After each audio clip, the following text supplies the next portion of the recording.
یہ 1967 کی ایک تصویر ہے جس میں بارشوں کے بعد کراچی ڈوبا ہوا نظر آ رہا ہے. آج 60 سال بعد بھی کراچی کا یہی حال ہے. اسی لیے تو لوگ کہتے ہیں یہاں کچھ نہیں بدلتا. مگر ایک جگہ ہے جہاں چیزیں بدل رہی ہیں اور کام ہو رہا ہے. ابھی پچھلے سال ہی کی تو بات ہے, حکومت سے ایک مطالبہ کیا گیا, انڈیپینڈنٹ فارماسیوٹیکل ایکسپورٹ کونسل, جس میں تمام فنکشن ایون فائنینشیل اس باڈی کے پاس ہونے چاہیے. اور اس سال وہ مطالبہ پورا بھی ہو گیا. اور ویسے یہ فارما انڈسٹری کا حق بھی تھا. پہلی دفعہ ہم یہ دیکھ رہے ہیں کہ ایکسپورٹ میں 34% کا اضافہ ہوا ہے, جو کہ آج تک نہیں ہوا تھا. پاکستان کو, ہمارے ملک کو فورن ایکسچینج کی بڑی سخت ضرورت ہے. اس میں پی پی ایم اے کا بڑا رول ہے کہ پی پی ایم اے نے سیمینارز کیے, ورکشاپس کیے اور انٹرنیشنل اسپیکرز بلا کے ان کو بتایا کہ دنیا میں کیا معیار کا طریقہ کار کیا ہے. تقریباً 9 سے 10 کمپنیز نے اپنے آپ کو پکس کی سرٹیفکیشن لے لی ہے. ایم ایچ آر اے کی کوالیفیکیشن 1-2 کمپنیز نے لی ہے. WHO کی سرٹیفکیشن لی ہے. لیکن یہ لمبا سفر ہے. ہم دیکھتے ہیں کہ انڈیا میں تقریباً 120 یا 25 کمپنیاں جو ایکسپورٹ کر رہی ہیں. پاکستان کو کم از کم 25 سے 30 کمپنیاں ایسی بنانی پڑیں گی. انفارچونیٹلی ابھی بھی میں دیکھتا ہوں کہ بہت ساری کمپنیز ہیں ایٹ لیسٹ جن کے پوٹینشیل ہے بٹ وہ ایکسپورٹ پہ فوکس نہیں کر رہی.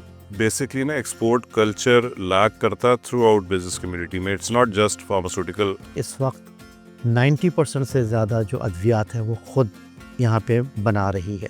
پاکستان از دا بلیسڈ نیشن جس کے پاس پوری فارماسیوٹیکل انڈسٹری موجود ہے. بہت سے ممالک کے پاس وہ انڈسٹری موجود ہی نہیں ہے. تو اتنا ایزی پوٹینشیل ہے اس انٹرنیشنل مارکیٹ میں جانے کے لیے کہ ہمیں صرف وہاں پہنچنا ہے, وہاں اپنی دوائیاں رجسٹر کرنی ہیں اور اس کو ایکسپورٹ کرنا ہے. لیکن یہ اتنا آسان نہیں, کیونکہ امریکہ اور برطانیہ جیسے ڈیولپڈ ممالک میں ایکسپورٹ کے لیے سخت ترین شرائط رکھی جاتی ہیں جنہیں پورا کرتے کرتے سالوں لگ جاتے ہیں.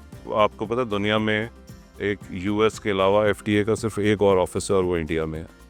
اچھا, اس کے لیے انڈیا کو بڑے سال, بڑی محنت اور پلس بہت اسٹرانگلی گورنمنٹ نے ان کی سپورٹ کیا, اس کے بعد یہ پاسبل ہوا. ہمیں زیادہ فوکس میرے خیال سے جو سینٹرل ایشین مارکیٹس ہیں اور جو فار ایسٹ کی مارکیٹس ہیں اس پہ زیادہ فوکس کرنا چاہیے. میرا نہیں خیال کہ ہمیں یورپ یا US کی طرف ابھی توجہ دینی چاہیے. اگر ہم صرف افریقہ کا کانٹیننٹ ہی لے لیں ایون لانگ ٹرم کے لیے جیسے 5 سال 10 سال کے لیے, تو ہمارے جو کہتے ہیں نا یہ 1 بلین یا 3 بلین کا جو ہم ٹارگیٹ لے کے چل رہے ہیں وہ بہت آسانی سے صرف ایک ہی کانٹیننٹ سے ہم اس کو پورا کر سکتے ہیں انشاءاللہ.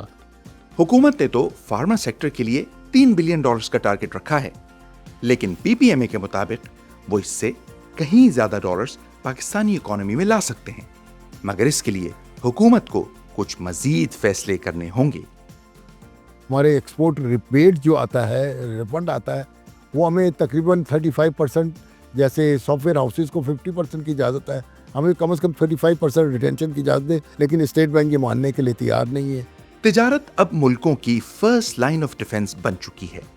سیریسلی جو ملک ہیں وہ دیکھ رہے ہیں کہ ٹریڈ کو کس طریقے سے اپنے بینیفٹ کے لیے, اپنے ڈیفنس کے لیے اس کو اپنائیں.